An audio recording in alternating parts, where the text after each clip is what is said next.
ओडिशा के इस जंगल में एक ऐसी जगह है जहां रात के बाद लोग जाना बंद कर देते हैं। रात धीरे धीरे जंगल को अपने अंदर समेट रही थी। डिब्रूगढ़ वाइल्ड लाइफ के उस हिस्से में जहां दिन में भी लोग ज़्यादा देर रुकना पसंद नहीं करते। सूरज ढल चुका था, आसमान में बस हल्की नारंगी रोशनी बची थी और पेड़ों की लंबी परछाइयाँ जमीन पर अजीब आकृतियाँ बना रही थी। हवा चल रही थी, लेकिन उसमें एक अजीब ठंडक थी, जैसे वो सिर्फ मौसम की ठंड नहीं थी। उसी रास्ते पर 3 दोस्त, एक राहुल, समीर और अजय, अपने बाइक से उस जंगल की तरफ बढ़ रहे थे। उनके चेहरे पर एक्साइटमेंट था कि हम घूमेंगे, उधर जाएंगे, मौज मस्ती करेंगे। लेकिन उन्हें पता नहीं था कि वो एक्साइटमेंट कुछ ही घंटों में डर में बदलने वाला है। अजय खुशी से हंस रहा था और कहा, आज की रात यादगार होगी, फुल एडवेंचर। राहुल, बस ये जंगल थोड़ा ज़्यादा ही क्वाइट लग रहा है। समीर चुप था। उसने रास्ते के किनारे एक पुराने बोर्ड को देखा जिस पर लिखा था, रात के बाद प्रवेश मना है। अजय ने उस बोर्ड को देखकर हंसी उड़ाई। ये सब डराने के लिए होता है, कुछ नहीं होता। लेकिन समीर के मन में एक अजीब सा एहसास आया, जैसे उन्हें वापस मुड़ जाना चाहिए, लेकिन उन्होंने इग्नोर कर दिया। थोड़ा आगे जाने पर उन्हें एक छोटा सा गांव मिला जहां कुछ ही घर थे और ज़्यादातर दरवाजे बंद थे, जैसे लोग पहले ही अंदर छिप चुके हो। एक बूढ़ा आदमी घर के बाहर बैठा था। उसकी आंखें सीधे उन तीनों पर टिकी हुई थी। राहुल ने कैजुअली पूछा, बाबा, जंगल के अंदर कैंपिंग के लिए कोई जगह है? बूढ़ा कुछ सेकंड तक चुप रहा और फिर धीरे से बोला, जगह तो है, लेकिन सही नहीं है। अजय फिर हंस पड़ा, मतलब क्या बाबा? बूढ़ा आदमी धीरे धीरे उठा और उनके करीब आकर बोला, रात में उस रास्ते पर मत जाना। वो रास्ता अब सिर्फ रास्ता नहीं है। समीर पूछता है, क्यों, क्या हुआ था वहाँ? बूढ़ा उनकी आंखों में देखता है और बहुत धीमी आवाज में कहता है, वो अभी भी यही है। अजय इरिटेट होकर बोला, कौन है, कौन? बूढ़ा मुड़ गया और बिना जवाब दिए अपने घर के अंदर चला गया। दरवाजा धीरे धीरे बंद हुआ। तीनों कुछ सेकंड तक वहीं खड़े रहे, कोई कुछ नहीं बोला। फिर अजय ने चुप्पी तोड़ी। ड्रामा कर रहा था बुड्ढा। राहुल ने हंसने की कोशिश की, लेकिन उसकी हंसी पूरी नहीं आई। मतलब खुल के नहीं हंसा वो, जैसे आधा डरते हुए हंस रहा था। समीर ने एक बार पीछे मुड़कर उस गांव को देखा।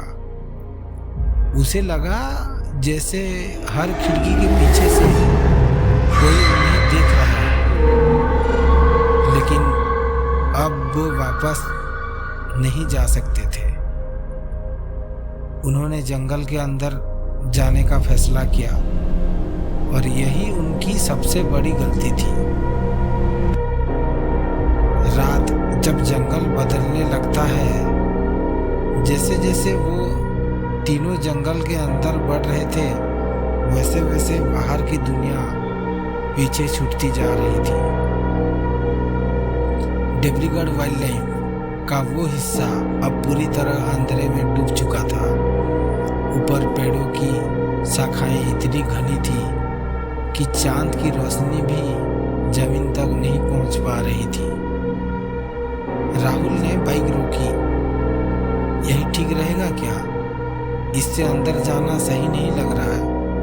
अजय बोला, यही तो एडवेंचर है, अंदर जाएं, घूमें तो मजा लगेगा। तो उन्होंने वहां कैंप सेटअप करना शुरू कर दिया। टेंट लगाया, छोटा सा फायर जलाया, सारे बैग साइड में रख दिए। सब कुछ नॉर्मल लग रहा था, लेकिन वो नॉर्मल ज्यादा देर नहीं था। समीर ने चारों तरफ देखा। जंगल अजीब तरह से शांत था। ना कोई जानवर, ना कोई पक्षी, बस हवा, हल्की आवाज। समीर धीरे से, तुमने नोटिस किया यहाँ कोई साउंड नहीं है? राहुल, मतलब? समीर बोला, जंगल इतना साइलेंट कभी नहीं होता। अजय ने बात को हंसी में उड़ा दिया। तू ज्यादा सोचता है, बहुत सोचता है तू। उन्होंने खाना खाया, थोड़ी देर बात की और फिर रात गहरी होती गई। अब समय हो चुका था 1 बजे रात के। फायर अब लगभग बुझ चुका था, बस हल्की हल्की लाल आग बची थी। समीर को नींद नहीं आ रही थी। उसे बार बार ऐसा लग रहा था जैसे कोई दूर से उन्हें देख रहा हो। उसने टेंट से बाहर झांका। चारों तरफ अंधेरा, लेकिन कुछ अजीब था। जंगल के एक कोने में उसे लगा जैसे कोई हल्की सी हरकत हुई हो। राहुल, उसने धीरे से आवाज दी। राहुल आधी नींद में, क्या हुआ बोलता है। वो देख उधर। राहुल ने भी देखा, कुछ भी साफ नहीं दिख रहा था।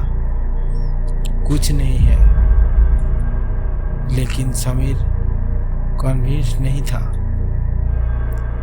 समय 1:45 और तभी जैसे कोई सूखे पत्तों पर धीरे धीरे चल रहा हो।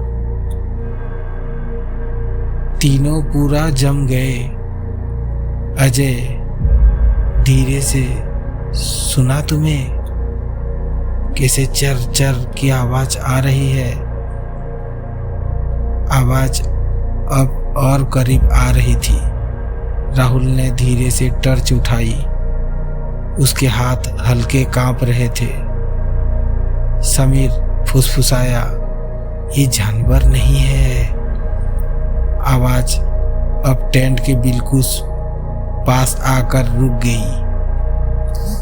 कोई मूवमेंट नहीं, कोई सांस की आवाज भी नहीं। अजय धीरे से बोला, कौन है वहाँ कौन है?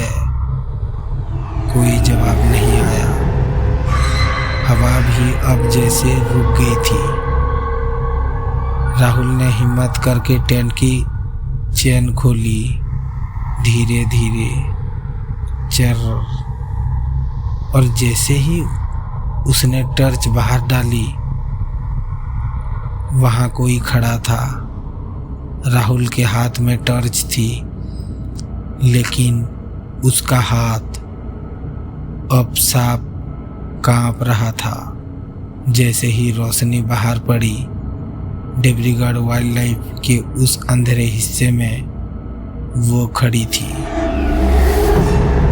एक औरत सफेद साड़ी में, बाल पूरे चेहरे पर गिर रहे हैं, और सबसे डरावनी बात, वो हिल भी नहीं रही थी।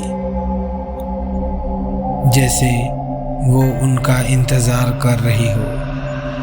समीर की सांस अटक गई। ये कौन है?